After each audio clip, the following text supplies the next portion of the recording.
Bet šovakar es gribu, ka mēs parunātu par vienu, varbūt citu cilvēku. Un šis te cilvēks, tā, pieņemsim, ka viņš bija priecīgs. Tas bija kāds jaunietis, un es gribu, ka mēs kopā īstenībā radītu šovakar stāstu. Kā viņu varēja saukt? Pēteris. Pirmais, kas nāk vārdā prātā, Pēteris. Labi. Pēteris. Nu, Pēterīts, viņš droši vien uzauga laimīgs, kā jebkurš mazs bērns priecājās, un visam, kam gāja cauri, piedzīvoja arī savus sarūktinājumus, sastopoties ar šīs pasaules netaisnībām. Vispār, kurā gadā viņš varbūt piedzima? Kas būtu labs gads, kurā viņam piedzimt? Tā, dažādi ierasti. Labi, ņemsim 2006. Es dzirdēju priekšā. Tātad dzīvis 2006. gadā.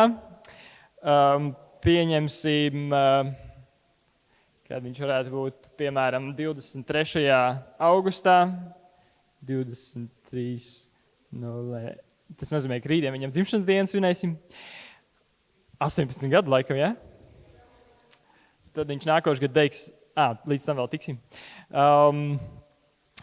Un šis Pēteris, viņam bija jauka ģimene, bet kādu mēs viņam liksim ģimeni? Ticīga, neticīga vai gan?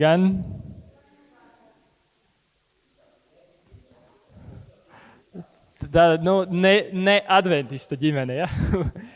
Ja, vai vēl citā. Pieņemsim tradicionālā latviešu ģimene, varbūt tāda luterāņi, varbūt, vai tādi, kas varbūt vienreiz gadā aiziet uz draudzi. Bet viņš bija laimīgs bērns, kā jau mēs runājām. Un šo es gribētu šim te.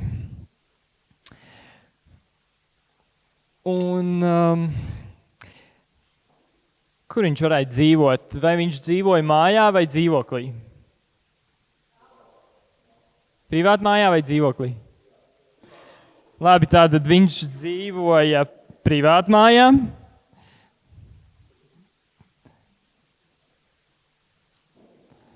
Privātmājā. Un viņš laukos vai pilsētā? Laukos vai pilsētā? Vietas jāpieņem, jāizvēlas. Labi, viņš bija pilsētnieks. Un tur, uzaugot pilsētā, viņš neauga viens. Viņam bija arī kāds brālis vai māsa, vai ne? Viņam bija suns, labi, un kas viņam vēl bija? 5 spēles, labi, pieņemsim, ka šīs būs spēles. Bet viņam bija kādi brāļi un māsas? Labi, viņam tikko, kas būtu tikko pieņemsim, ka viņam pēc dažiem gadiem piedzima mazā māsiņa, ar kuru viņam arī par kuru viņam patika rūpēties. Un, protams, viņam bija arī tētis un mamma arī. Jā. Un tā viņi auga visi. Dzīvoja šajā pasaulē, viņš iespējams gāja bērndārzā, tad viņš arī skolā mācījās vai nemācījās, nonāca arī vidusskolā. Un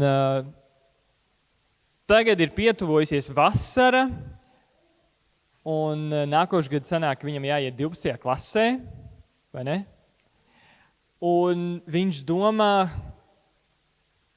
labi, bet ko man darīt vispār pēc 12. klases beigām, kādu eksāmenu vispār man jāliek, un viņš jau kaut kāds droši vien bija licis.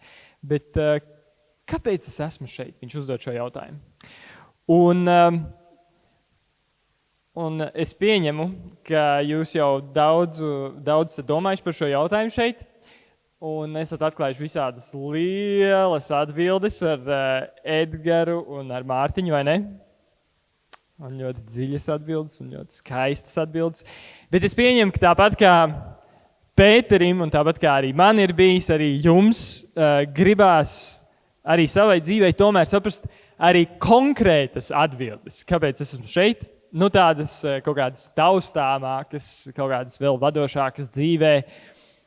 Un tāpēc es esmu šeit šodien un rīt, lai mēs paskatītos kopā caur tādiem 2 jautājumiem uz jautājumu, kāpēc es esmu šeit. Un tas pirmais jautājums, ko mēs šodien skatīsim, ir kur es esmu, un varbūt jums jau ir bijis arī šāds jautājums kaut kad, bet jā, skatoties to, kādās vietās mēs esam, globālāk vai mazāk globāli, saprast, kāpēc es esmu tur, kāpēc es esmu šeit. Un otrs jautājums, ko mēs rītdien arī paskatīsimies, ir kad mēs esam šeit, kas tas ir par laiku. Un es ticu, ka tas mums dos ļoti īpašas atbildes un jā, vēl tāds virzošāks jūsu dzīvēm. Bet mēs varētu iesākt ar lūkšanu, lai Dievs mūs vada tad šajās izpētēs, šajā ceļojumā. Jā, varam piecelties. Visvarenais Dievs, es Tev pateicos par to, ka mēs varam būt šeit, šajā vakarā. Paldies, ka arī es varu būt šeit. Un Tēvs, mēs pateicamies, ka Tu esi šeit. Paldies, ka Tu esi arī vienīgais, kas var padarīt šo sanāksmi īpašu un tādu, kuru mēs atcerēsimies varbūt uz visu atlikušo dzīvi, ko varēsim atminēties, pieķerties kādai domai un iet uz priekšu šai pasaulē. Dari to. Runā, Tēvs, īpaši caur mani, dod man gudrību, kas ir vajadzīgs teikt un kas nav. Jā, nododam sevi Tev Jēzus vārdā. Amen.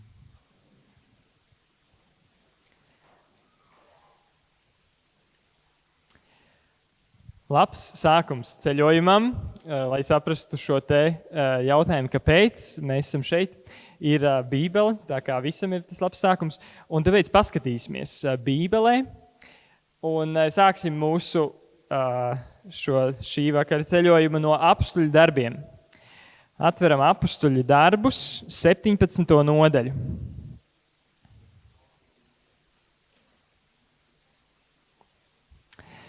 Apstuļu darbi, 17. nodaļa. Es redzu, ka 2 vēl nav paspējuši atvērt Bībeli.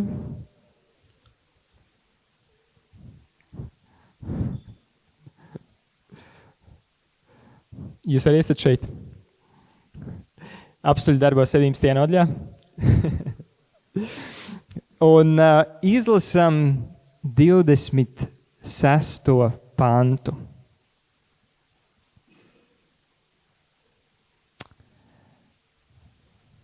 Sestais pants. Es ceru, ka visi ir atvēruši. Āmen. Es izlasīšu. Viņš, tas ir Dievs, licis visām tautām celties no vienām asinīm un dzīvot pa visu zemes virsu un nospraudis noteiktus laikus un robežas, kur tiem dzīvot. Nu tad kāda nozīmīga patiesība atklāja šis pants?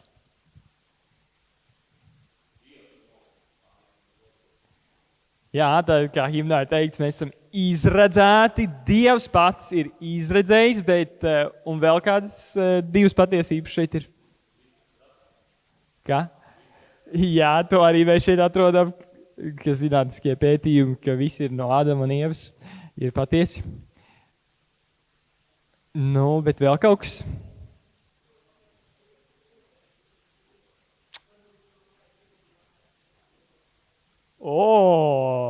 Redz, ko mēs varam sākt domāt. Varbūt tas, ka tu esi piedzimis Latvijā un nezinu, kur Pēters būtu piedzimis? Bet konkrētāk vēl. Talsos, ja Pēters piedzimst Latvijā, varbūt viņš tiešām, viņam tur bija jāpiedzimst, ka Dievs bija nolicis šīs robežas, kur viņam dzīvot.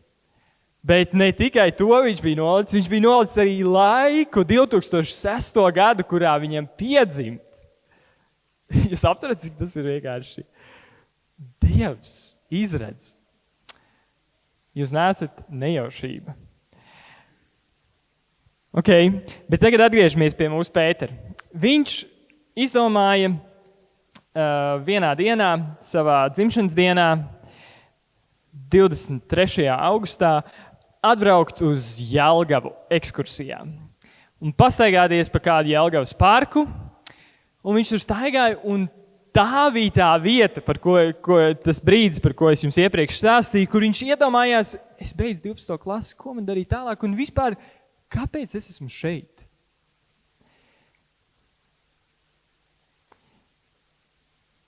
Un tagad iztēlosimies, ka jūs, piemēram, rītdien viņu satiekat tajā parkā Jelgavā. Ko jūs viņam atbildētu? Ja viņš nāk pie jums un vienkārši saprot, viņš ir tik izmisis, ka viņš grib zināt atbildi un tagad nāk un prasa Rūdža, kāpēc es esmu šeit? Labi, viņš nezina tavu vārdu, bet varbūt tu vari man padalīties, kāpēc es esmu šeit? No tā, ko jūs jau esat runājuši tik tālu šajā konferencē, bet misijas ceļojumā, kas būtu tas, kā jūs viņam atbildētu?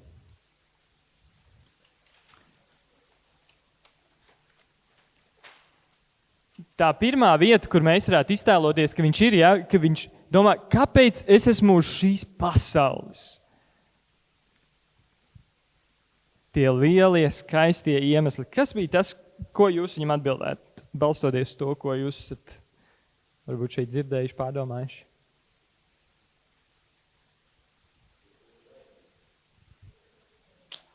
Jā.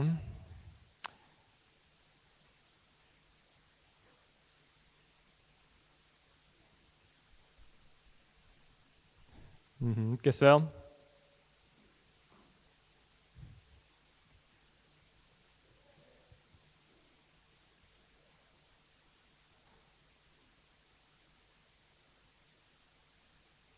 Kas vēl?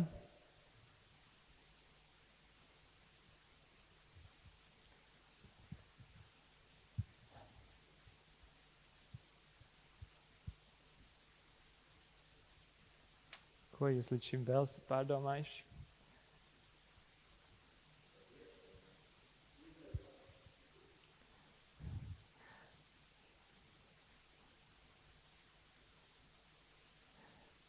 Aha, Dievs tevi radīja, un tu esi izredzēts.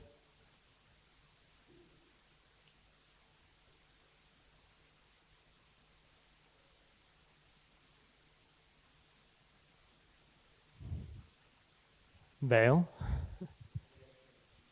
Vēlreiz?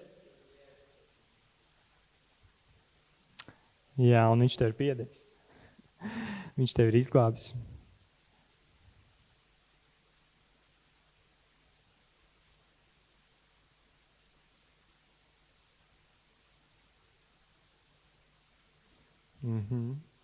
Vēl?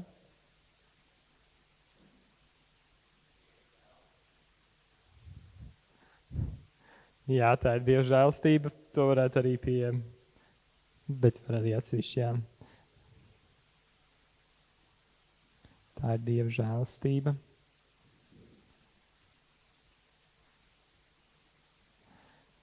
Es ticu, ka jums arī būtu vēl kaut kas zem šiem skaistajām frāzēm arī kā paskaidrot to vai parādīt kaut ko no tā Bībelē. Bet vai bija vēl kaut kas, ko jūs atklājāt?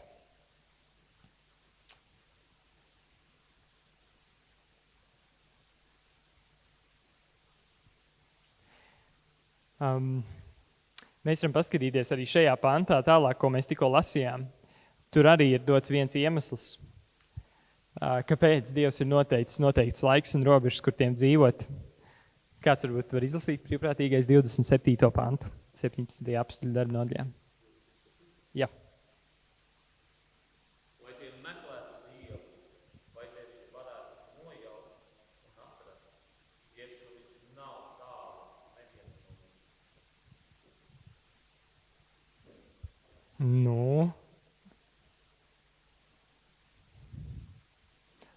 Baigi interesanti. Jā, nu tur ir pat vairākas tās frāzes, lai meklētu Dievu, lai nojaustu, vai ne? Un atrastu. jā, to varētu teikt arī, lai iepazītu Dievu, jā, lai meklētu. Cik īpašs mērķis.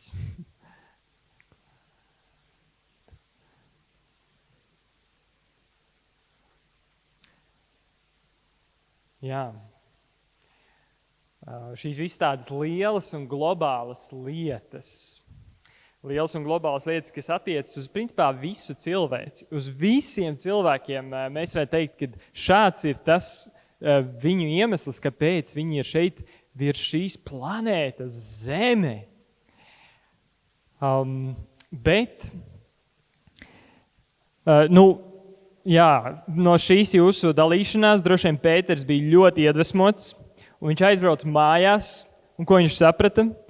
Viņš saprata, ka ir jāsāk tad lasīt Bībeli, lai iepazītu tādu Dievu, lai viņu varētu tiešām meklēt. Viņš vēl saprata, ka ir jāsāk pavadīt personīgs laiks ar Dievu plados, un ko viņš vēl saprata?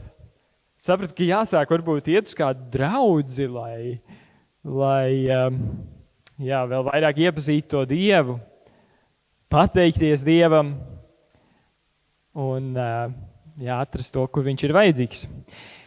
Bet nonākot mājās, viņš arī saprata, ka viņam gribas vēl vairāk saprast par savu ikdienu. Kāpēc viņš ir šeit, šajā ģimenē, kur viņš ir uzaudzis, ar savu mammu un teiti un suni un 5 pelēm un mazo māsiņu.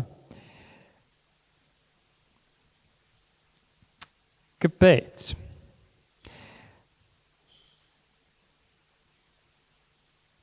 Kāpēc viņam tur ir jābūt? Un katra cilvēka dzīvē sākums ir tieši tur, ģimenē. Un padomājiet, īstenībā tas ir tā ļoti interesanti, ka Dievs tā ir iekārtojis šo pasauli, un es esmu Dievam daudz reizes pateicies, ka tieši tā viņš to ir iekārtojis, ka mēs esam radīti ģimenēs. Ka mēs esam ģimenē, kā pirmajā tajā vienībā, kur mēs esam. Un gribu jums padalīties ar vēl vienu stāstu par vienu jaunieti, kurš piedzima kādā diezgan turīgā ģimenē. Viņam bija ģimenes uzņēmums ar vairākiem darbiniekiem, un viņš, augot, arī bija aktīvs un palīdzēja tēvam viņu ģimenes biznesā, kas bija zemkopība. Tur viņš ieguva tādu labu raksturu arī, darba rūdījumu.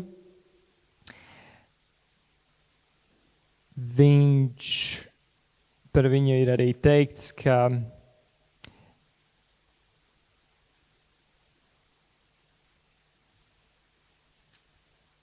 viņš bija pēc dabas kluss un maigs, bet arī enerģisks un nelokāms. Un viņa ģimene no sirds arī kalpoja un pagodināja Dievam. Kā tāda liela Dieva žēlstība tā ir, vai ne? Un droši vien, ka grūti ir nojaust vēl, kas tas ir par jaunieti, bet konkrētāk runājot, viņš dzīvoja 8. gadsimtā pirms Kristus, un viņa tēvs bija Safats. Kāds var uzminēt, kas tas bija par jaunieti? Viņš dzīvoja Ābelā Mehojā, kas ir Izraela. Jūs vakardien runājāt par Elīsu, pareizi? Par Eliju. Jā.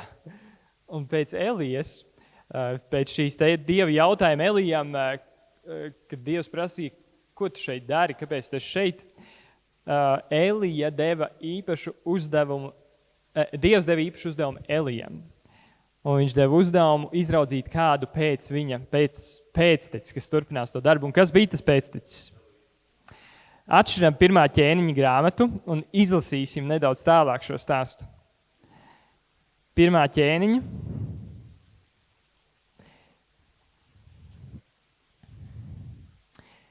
Deviņpadsmitā nodaļa.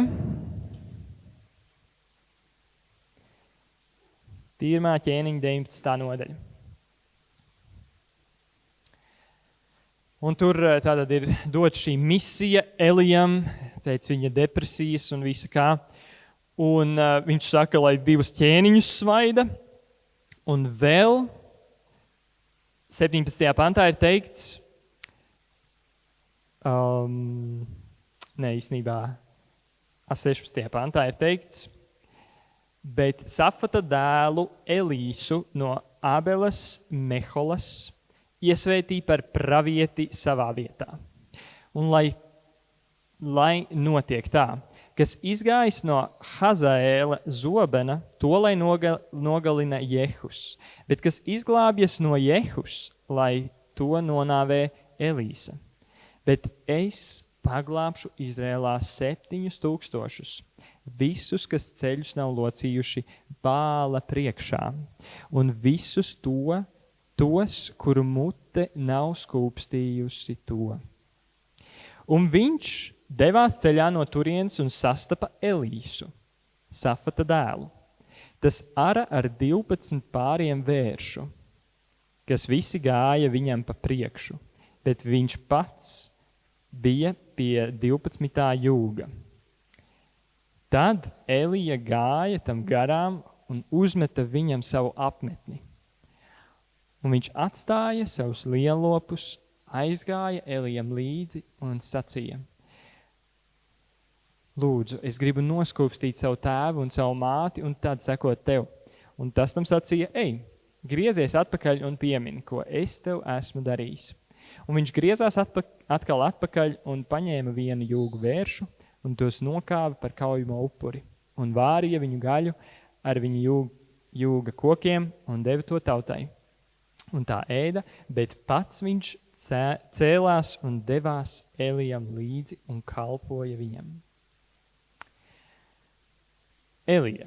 Jā, šeit mēs redzam, ka viņš ir viens, un viņa ģimene visi ir viena no tiem 7,000, kas nav locījuši savus ceļus Bāla priekšā, jo Dievs viņu aicināja par pravieti. Tātad tā tiešām krietna ģimene. Ko vēl mēs iemācāmies par Eliju? Diezgan liels lauksrādnieks, tad viņš bija, ja viņš ar 12 pāriem vēršu varēja uzvart, tāds liels kombains, tas droši vien, ka bija. Ko vēl mēs mācāmies par Elīsu? Jā, ka viņš varētu būt arī tāds diezgan varonīgs un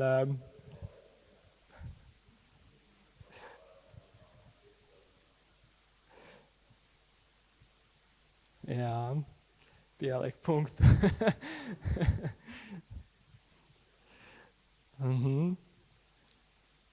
Un ko vēl mēs mācāmies par Elīsu?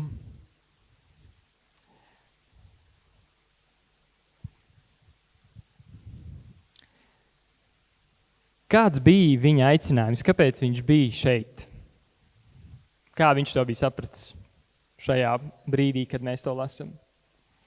Viņš bija tur, viņš bija sapratis, ka viņš ir tur vienkārši, lai kalpotu savam tēvam vai savai ģimenei, un tieši to viņš darīja. Viņš darīja vienkārši uzticīgi to, kas viņam bija vistuvāk. Savās mājās viņš kārtīgi darbojās ar vēršiem, ar šo zemi. Viņš iemācījās arī pārvaldīt, vadīt cilvēkus un pazemību arī šajā ziņā. Jo bija diezgan bagāta šī viņa tēva saimniecība. Un pilnīgi mēs pat redzam, ka viņš beigās nokāva tos vēršus vai ne un izdalīja visai tautai.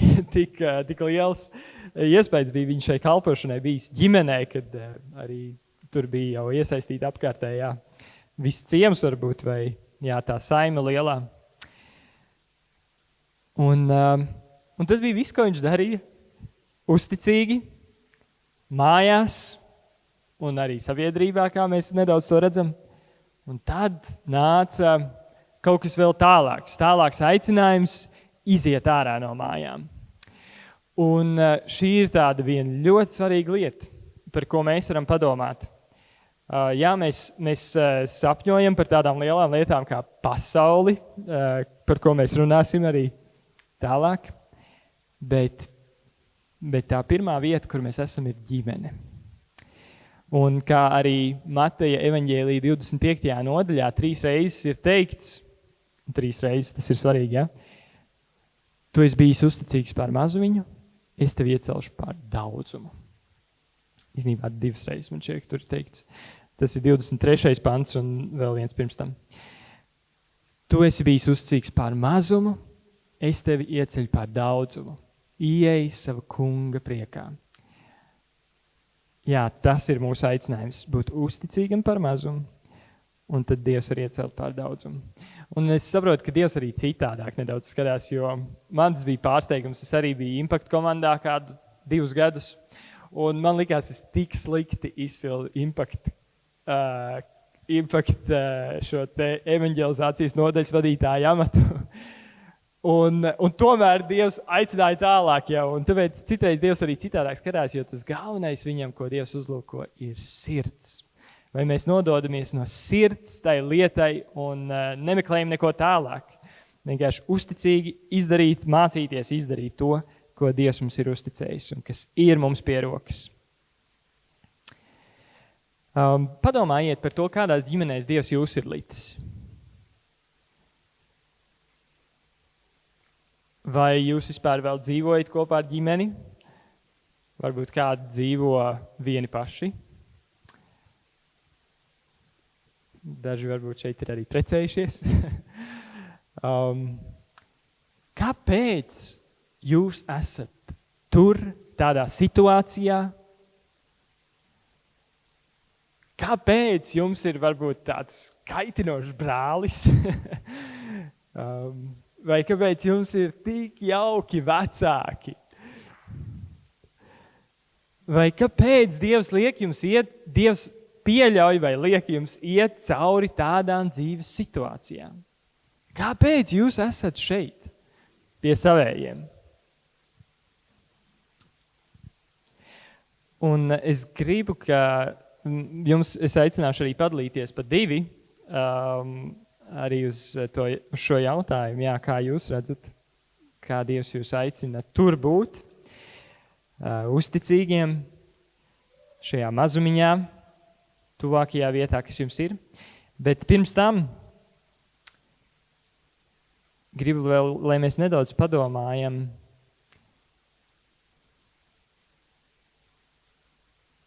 par Pēteri.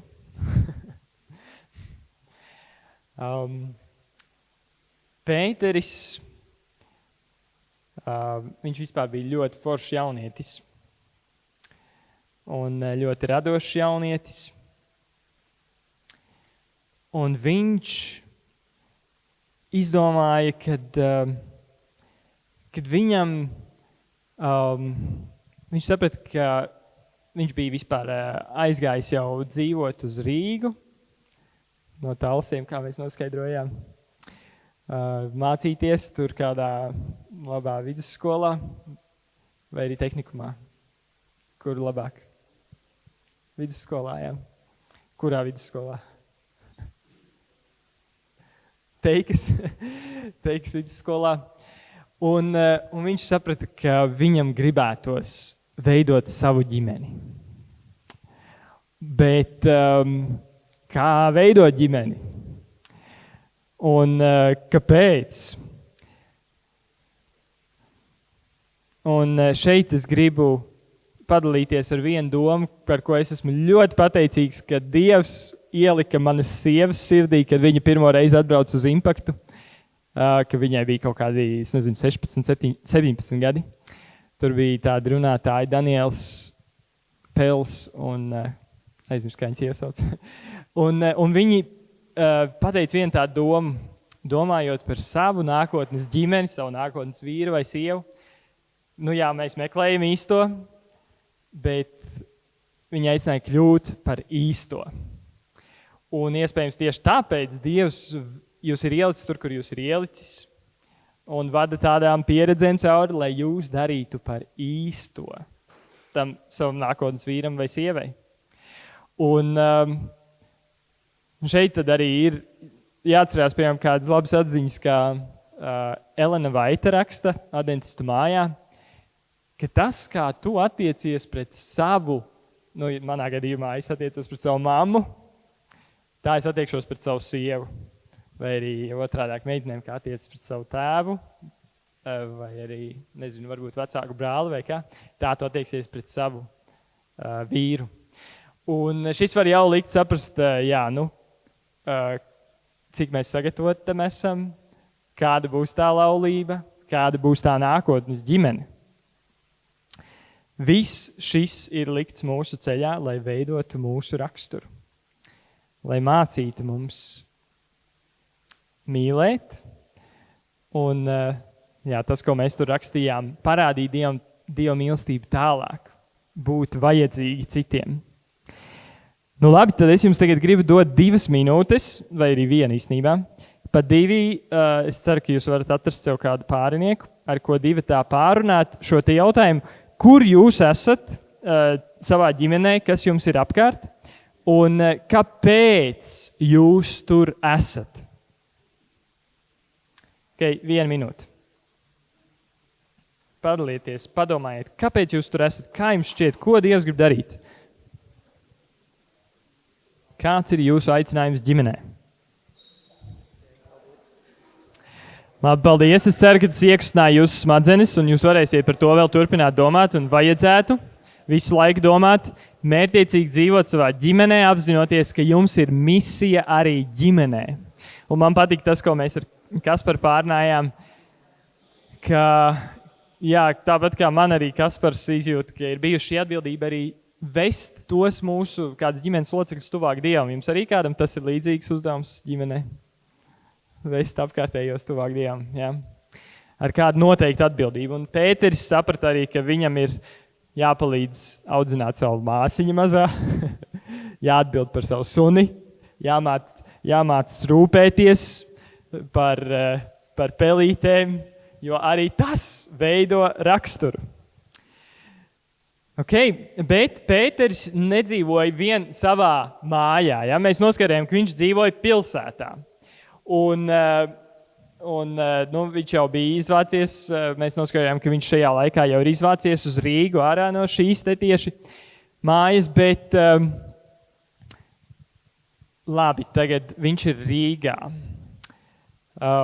Tā, uzzīmēsim nedaudz Rīgu, kaut kur te fonā ir baznīcu torņi. Es nezinu, kā viņus te uzzīmēt. Un daudz augsts celtnes. Viņš ir Rīgā. Kur jūs esat kādās pilsētās? Kādas ir pilsētas? Valmiera, Īkšķile, Rēzekne. Kādas vēl? Kāda? Jelgava, Cēsis, Tukums, Sigulda, Daugavpils. Tev ir Daugavpils. Jā, arī darbs. Jā, un otrs jautājums man bija, kas jums ir tajās pilsētās? Ko jūs tur darat? Pēterim tur bija skola. Vēl kaut kas viņam tur bija? Pašlaik viņš mācījās, tikai varbūt kādi strādā, vai ne? Darbs ir. Kas vēl mums ir pilsētā? Kas? Tehnikums? Jā, un tā pirmā arī lielā ģimene, kas mums ir mūsu vietējā pilsētā, droši vien ir draudze arī, uz kuru mēs ejam. Varbūt ne visi ejam uz draudzi, bet ja ejam. Labi, tad padomājam par šo jautājumu. Ja mēs esam nolikti tur, kāpēc es esmu Rīgā? Kāpēc es esmu Cēsīs? Kāpēc es esmu Valkā? Kāpēc es esmu Valmieras draudzē? Kāpēc es esmu tajā un tajā skolā? Kāpēc jūs esat tur? Un arī es.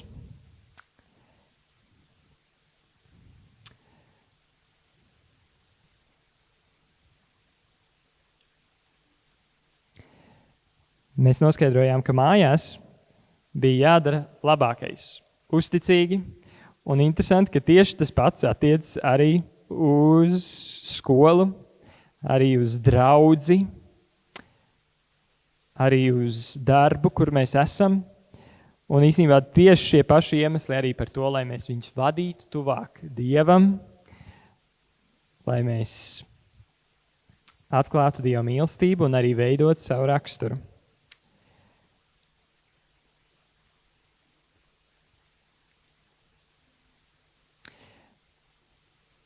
Jā, mēs varētu padomāt tagad arī konkrētāk jūs atkal pa 2 parunāt. Es jums došu šoreiz 2 minūtes, jo es sapratu, ka 1 minūte ir bišķi pa maz. Padomājiet, kāpēc jūs esat savā pilsētā. Katra pilsēta ir unikāla, katra skola ir unikāla un arī draudze. Kāpēc jūs tur esat vajadzīgi? Kāds ir jūsu uzdevums? Aiziet!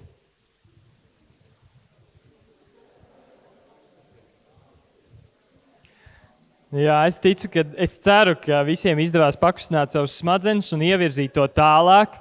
Un, jo konkrētāk mēs runājam, jo īpašāk un interesantāk tas var kļūt. Un domājot par Pēteri, kurš aizgāja studēt vai mācīties vidusskolā uz Rīgu, kāds minēja tehnikumu, es gribu padalīties arī par savu dvīņu brāli, kurš aizgāja studēt no Priekuļu vidusskolas, kur mēs pabeidzām pamatskolu, un viņš izdomāja, viņš dosies studēt uz Rīgu, uz tehnikumu. Un man tajā brīdī likās, ka man tajā brīdī likās uz tehnikumu iet tie, kuri grib izniekot savu dzīvi. Un tieši tā arī likās, ka viņš iznieko savu dzīvi. Un tomēr paldies Dievam, ka viņam tā nelikās. Un Dievam bija iemesls, kāpēc viņš ir Rīgas Tehniskajā koledžā. Dievam bija iemesls, kāpēc viņš ir Rīgā. Tieši tajā gadā uzsākās dabas stacija, veikals. Mūsu ģimenes draugs Valdis Zelčs uzsāka to, un Ernests, kā labs draugs, arī palīdzēja. Izdomāja, ka viņš var palīdzēt. Un tā tieši dabas stacijas noliktavā, kad viņš tur līmēja uzlīmes uz tiem produktiem, un viņš palika tajā dienā pa nakti noliktavā. Viņš bija paņēmis līdzi ukuleli, un viņš sāka vienkārši dziedāt slavas dziesmas Dievam. Un viņš dziedāja tādu vienu dziesmu. Es gaidu šeit, gaidu klus, esmu atnācis, lai tevi satiktu. Un jūs zināt, manam brālim nebija personīgi svētbrīži, tā baigi. Bet tā bija pirmā reize, kad viņš tiešām personīgi satika Dievu. Dabas stacijas noliktavā. Es nezinu, kāds notika, man likās, tas ir nereāli, ka viņš par to stāstīja. Es tajā laikā jau biju sācis lūgt dedzīgi par savu brāli, jo viņš likās, ka viņš izniekos to līdz savu dzīvi tajā Rīgā, un arī viņš nedaudz bija nobijies no tā, ka viņš tūlīt aizslīdēs prom no draudzes, un varbūt kādam arī ir bijusi tās bailes. Un viņš vienkārši sāk slavēt Dievu, un Dievs viņam pieskārās. Viņš saprata, ka Dievs viņu mīl, ka Dievam ir nodoms viņa dzīvei, un viss tā uz priekšu, un viņš sāka arī kaut kur vairāk iesaistīties, arī tur viņš sāka iesaistīties nedaudz tajā 2. gadā, laikam tas bija, vai kā? Oskars man var palīdzēt, kurā gadā tas bija, kad organizēja jauniešu alfu Rīgā. 3. kursā, jā. 3. kursā, kad viņš gāja, organizēja jauniešu studentu alfu. Un es arī biju bijis cievos pie Ernesta, man 2 brāļi, viņš dzīvoja Kojās. Viņam bija tādi 2 interesanti Kojas istabiņas biedri. Viens bija tāds no bērnu nama, par ko es uztaisīju arī tādu nelielu projektiņu, kas man bija ļoti vērtīgi iepazīt. Un otrs bija tāds Oskars. Un un tas Oskars bija arī otrs tāds centīgais. Viņi abi divi, Oskars vairāk, protams, nevis mans brālis, tā centās mācīties tajā RTK. Un tad vienā dienā vienkārši, es neesmu saskaņojis ar Oskaru neko, jo tas ir viņš. Bet es nezinu, cik daudz ir dalīties, bet Oskaram bija baigi grūts posms, kuram viņš gāja dzīvē cauri. Cik daudz var dalīties? Ok. Viņam bija sirds salūzusi, un viņam bija tik ļoti tā sirds salūzusi, kā jau notiek visādiem cilvēkiem mums apkārt, ka viņš saprata, ka viņš bija nolicis dienu, kurā viņš veiks pašnāvību. Bija nopircis vajadzīgo. Un tajā dienā tieši uzsākas studentu alfa. Un mans brālis sēž tajā RTK solā un klausās lekcijā, un viņš tā, nevar saprast, vai uzaicināt Oskaru uz to studentu alfa, vai neuzaicināt. Viņš beigās saprot, labi, nav jau ko zaudēt laikam, un viņš uzaicina Oskaru. Un kā jums šķiet, ko Oskars teica? Laikam nē. Bet viņš domāja, bet reāli, jo viņš tajā dienā bija nodomājis, jūs zinat ko? Un tomēr viņš domāja, bet nav jau ko zaudēt reāli. Nekas jau sliktāk vēl nevar palikt. Un viņš aizgāja uz studentu alfu. Un viņš saprata, kad ir iemesls. Kāpēc viņš ir šeit? Ka ir iemesls. Un jūs redzat, cik īpaši tas bija, ka man likās, ka nav iemesla, kāpēc manam brālim doties uz turieni, kāpēc viņam būt šajā skolā. Bet Dievs zina, kāpēc mēs katrs mācāmies kaut kādā skolā, kāpēc mēs strādājam kādā darbā, kāpēc, lai arī citiem tā nešķist, ka mums tur vajadzētu būt, bet Dievs zina, un viņš var mūs lietot. Bet vēl, ja mēs tā domājam, kur vēl atrodas Pēters? Viņš ir mājās, viņš ir pilsētā savā vietējā, bet plašākā mērogā vēl domājot, kur viņš ir, kur viņš atrodas? Viņš atrodas Latvijā. Viņš atrodas mūsu mīļajā Latvijā, un es mēģināšu ietilpināt šo visu mūsu Latvijā. Tā te būs kaut kas raksts. Tā. Viņš atrodas Latvijā. Un viņš pats to varbūt nenojauš, bet viņš vidusskolā sāka vairāk interesēties arī vispār par pasauli un arī ceļot nedaudz apkārt, bet lasīt arī, protams, mācīties vēsturi. Un viņš saprata īstenībā, ka Latvija, tā ir tāda īpaša valsts. Mums ir pašiem savu valoda, un īstenībā tā ir arī tāda kristīga valsts. Mums ir pat himna, ir kā lūkšana, un tā ir svētīta valsts. Un tā ir brīva valsts, un redzot vēl to, kas notiek Ukrainā, viņš saprata, ka mums ir tāda brīvība, mums nav karš, mēs varam tik daudz ko darīt. Un tagad, kā jums šķiet, domājot par Latviju, kāpēc tieši Pēteri Dievs ir nolicis Latvijā?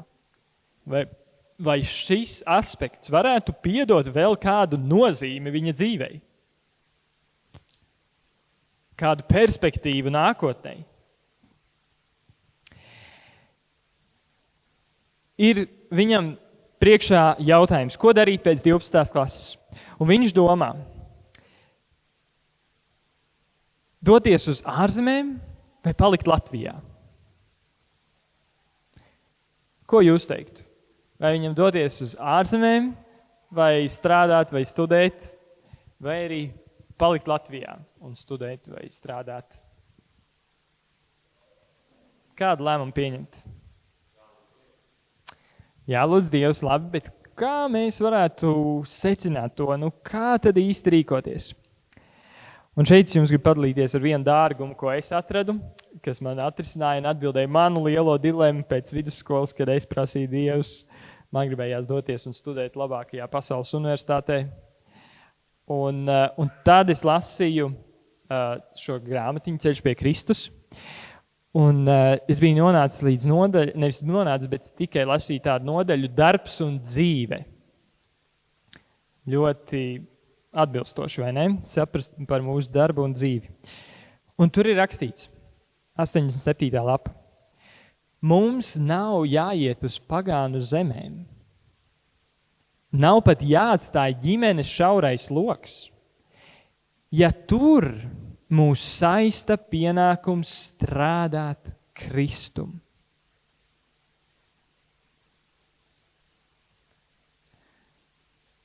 Tad mums nav jādodas uz ārzemēm, vai te ir minēts pagānu zemēm, vai pat jāatstāj savus ģimenes lokus. Ja tas, kas mūs saista šeit palikt, ir kalpošana tam kungam. Un es varu padalīties ar šo ļoti praktisko soli, kas var noderēt tiem, kam arī ir šāds jautājums prātā. Jā, kāpēc esmu šeit? Varbūt man jābūt ārzemēs. Es uzrakstīju visus plusus sākumā, kāpēc man doties uz ārzemēm, un tad visus plusus, kāpēc man palikt Latvijā. Tad sarakstīju arī visus mīnusus, kāpēc man doties uz ārzemēm, un tad visus mīnusus, kāpēc man palikt Latvijā. Un tad es saskaidīju, kā īsts matemātiķis, es atskaidīju plusus, un tad atņēmu mīnusus, un uzliku, cik man ir punkti dabūt ārzemēm, saliktu visus plusus un visus mīnusus, kāpēc palikt Latvijā. Un tad saskaidīju punktus. Bet, es īstenībā neatceros, kāds man rezultāts tam sanāca, tāpēc, ka es izlasīju šo citātu un sapratu, bet pagaidi. Dievs šeit parāda, ka nav gluži varbūt visi plusi, visi mīnusi jāņem vērā, bet kādi plusi mīnusi jāņem vērā? Tie, kuri norāda uz to, tie, kuri saista kalpošanā. Ja? Un es tagad paskatos uz šiem abiem sarakstiem, man ļoti gribējās doties uz ārzemēm, bet es paskatos, kāpēc man palikt Latvijā, un tur ir. Tad es varēšu turpināt kalpot Impact komandā. Tad es varēšu veidot jauniešu mazo grupu. Tad es varēšu turpināt veidot attiecības ar saviem klases biedriem. Tad es varēšu pasniegt bībeles stundas savam labākajam draugam. Un tad es varēšu, man tur bija daudzi iemesli, ko es tur redzēju, kādas perspektīvas, kas bija pie plusiem. Un tas bija tik skaidra atbilde vienkārši man, ka tas, kas mani saistīja šeit, ir tas, ka es vienkārši redzēju tik daudz vairāk iespējas, kā kalpot tam kungam manā Latvijā. Es redzēju, ka šeit ir vajadzība. Un tajā brīdī es neredzēju vēl tik lielu vajadzību doties uz ārzemēm pasaulē. Tās vajadzības pasaulē es vēl neredzēju. Tas man vēl bija tālu. Un es izcīnīju šo cīņu, lai cik man sarežģīti tas bija. Bet es paliku Latvijā un es nekad neesmu to nožēlojis. Tad padomājiet jūs arī par šo perspektīvu, kāda ir šī valsts, kādas mums ir iespējas Latvijā. Es domāju, ka veci cilvēki, kas ir gājuši cauri visādiem kariem un padomju laikiem, es negribēju tik apvainot tie, kas ir gājuši padomju laikiem, ka viņi ir veci, bet vienkārši es domāju, ka viņi daudz labāk saprot un novērtē to, ka mēs dzīvojam brīvā valstī un tik daudz iespējas ir. Bet tagad padalāmies 1 minūti pa 2. Kas varētu būt tas uzdevums, kāpēc tu esi tieši Latvijā?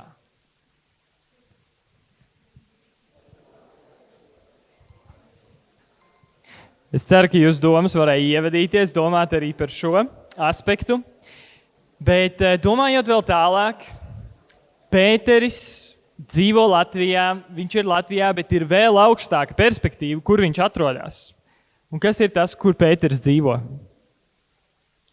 Eiropā! Tā, mēs varētu tagad atrast Eiropu šajā kartē. Labāk droši vien nevis mēģināt uzzīmēt tur. Eiropa. Viņš atrodas šajā te pasaules daļā. Eiropā. Un Pēters īstenībā arī šajā laikā, es jau teicu, ka viņš devās ceļot arī nedaudz apkārt, viņam interesēja kādas lietas, un viņš devās stopēšanas ceļojumā pa Eiropu, lai iepazītu, kāda tad ir tā Eiropa. Un tagad es jums pastāstīšu vienu stāstu no manas dzīves, no pagājušā gada. Viņš stopēja cauri Polijai, un Krakovā viņš nostopēja kādu tādu baigi glauno džipiņu. Un viņš tur iekāpja, un uzreiz Artjoms, šis šoferis, sāk iepazīstināt ar sevi. Un viņš stāsta, ka viņš ir vispār pēc tautības polis, bet viņš visu dzīvi līdz 15 gadiem uzauga Kazahstānā, Āzijā. Tāpēc, ka viņa vecvecāki 1930. gados tika izsūtīti uz Kazahstānu no Polijas. Un tad, sabrūkot Padomju Savienībai un visam kam, viņam bija iespēja atgriezties Eiropā. Un viņš, protams, izmantoja šo iespēju. Un viņš uzreiz atgriezies Eiropā 15 gadu vecumā, devās apceļot Eiropu, viņš arī devās stopēšanas 2-3 ceļojumos, iepazīt, kādas te ir iespējas, un tā viņš drīz arī izveidoja savu uzņēmumu, kas kļuva viens no visveiksmīgākajiem uzņēmumiem, kas nodarbojas ar drošu jumtu veidošanu, uzkopšanu, un tā viņš ir veiksmīgs uzņēmējs. Un tā Pēteris brauc tajā mašīnā pa Polijas jaunajiem autobāņiem un domā, un Artjoms turpina stāstīt, cik Eiropā ir laba dzīve. Viņš saka, kā es gribētu, kaut jaunieši varētu to novērtēt, cik šeit ir daudz iespējas. Tur, Kazahstānā, Āzijā, es nekad neko tādu nebūtu sasniedzis. Šeit ir iespēja dabūt tādus finansējumus piesaistīt no visādiem Eiropas projektiem. Un tāda attīstība un visu, ko viņš turpina stāstīt. Un Pēteris, atgriežoties mājās, kā mēs noskatījām, viņš bija sācis lasīt Bībeli, pavadīt laiku ar Dievu. Un atgriežoties mājās, viņš lasa Kristus kalna svētrunu. Mateja evaņģēlija 5., 6. un 7. nodaļa.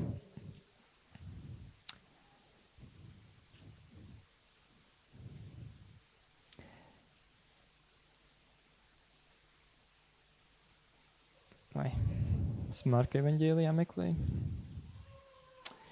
Viņš lasa Mateja evaņģēlijā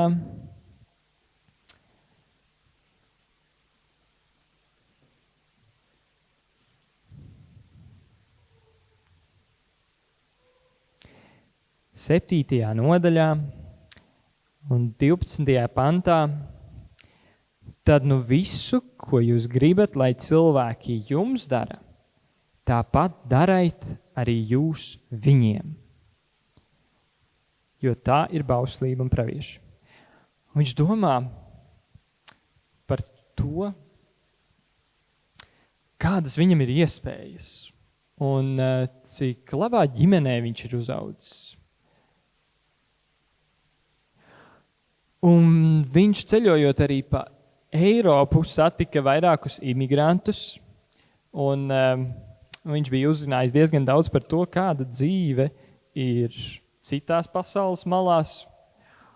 Un viņš saprata, ka mums Eiropā mēs esam atbildīgi arī par tiem, kas nav Eiropā, kuriem nav tik lielas iespējas.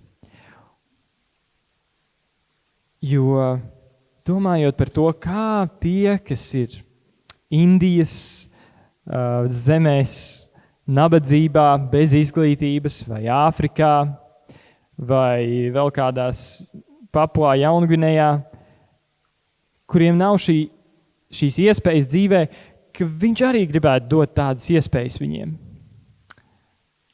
Un tā viņš sāka ziedot viņiem un sāka domāt, kā viņš varētu dzīvē arī viņiem pastāstīt par Dievu, kurš viņiem var dot visu nepieciešamo.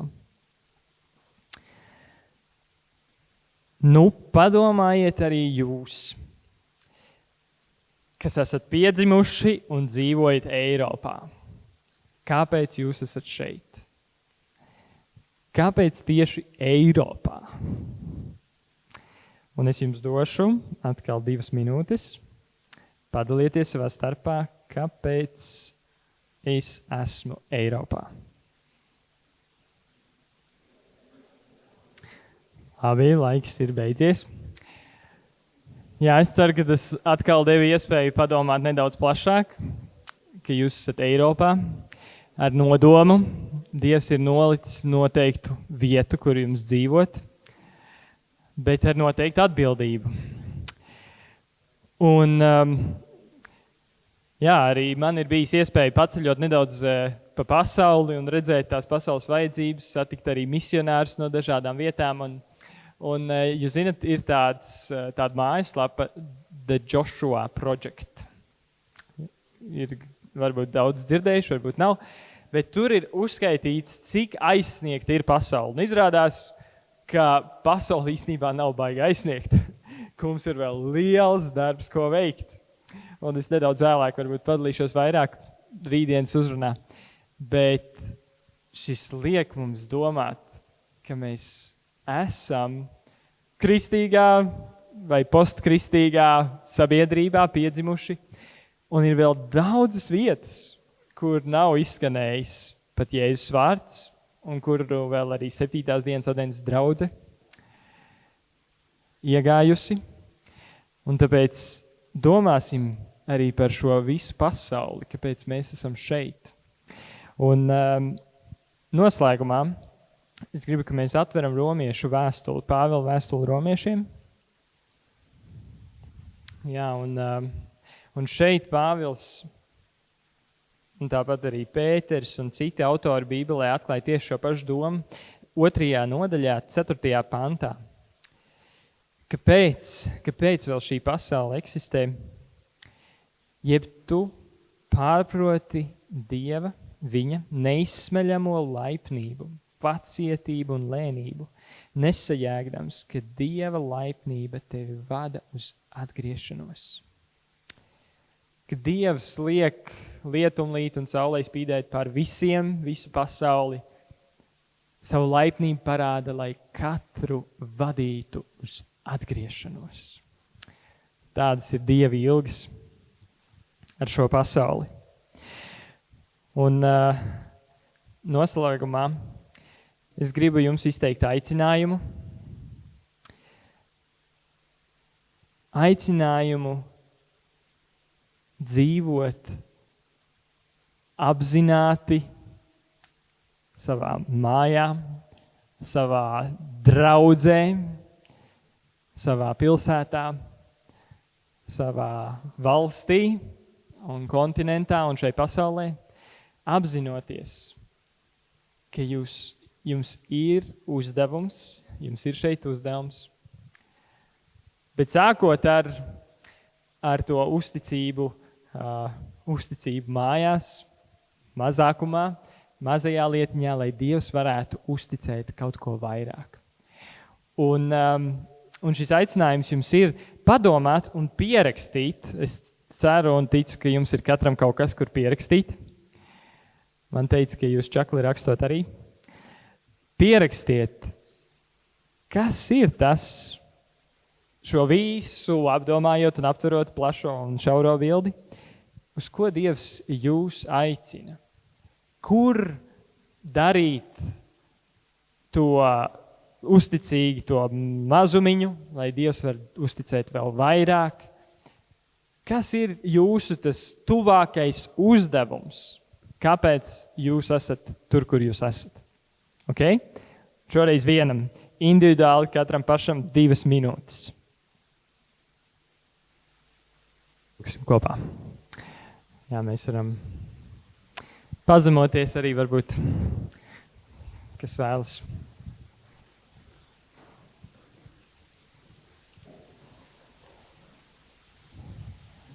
Debesu Tēvu, paldies Tev, ka Tu mūs esi aicinājis, iecēlis noteiktu laiku un robežas, kurās mums dzīvot. Paldies, ka mēs kādā katras ģimenē mēs esam piedzimuši. Paldies Tev par to pilsētu, kurā mēs esam auguši, vai ciemu. Paldies Tev, Tēvs, par to draudzi, kuru Tu mums esi devis, un par valsti, par klases biedriem, kolēģiem, kursa biedriem. Paldies, Tēvs, par Eiropu. Jā, tik iespēju pilnu zemi. Un paldies, Tēvs, par šo cilvēci, kurā varam dzīvot. Šo planētu uz zemi. Un Tēvs, mēs gribam lūgt Tev, māci mums, kā dzīvot šeit un kā būt šeit, būt atbildīgiem arī un dzīvot apzinoties, ka Tev ir nodoms. Tēvs, es gribu aizlūgt par tiem, kuri ir sapratuši, ka viņiem ir kāda atbildība ģimenē, ko viņi nepilda. Lai Tu dod spēku to pildīt arī man. Kungs, arī esi žēlīgs tiem, kuri saprot, ka viņi varbūt ir vajadzīgs lielāka atbildība uzņemties sabiedrībā, kur viņi dzīvo, vai klasē, kur viņi mācas, vai uz draudzi, kur viņi iet. Tēvs, palīdzi mums būt uzticīgiem katrā vietā, kur Tu mūs esi licis, atspoguļot Tavu mīlestību, būt par sāli, būt par gaismu. Lai, Tēvs, varam spīdēt arī tālāk, ne tik šeit Latvijā, kur arī Tavs evaņģēlijs ir vajadzīgs atklāt, bet vēl vairāk vietās, kur ir bats pēc Tava vārda, kā Indijā, kā Āfrikas valstīs un Āzijas valstīs. Un Tēvs, lai Tu vari mūs lietot par svētību visā pasaulē.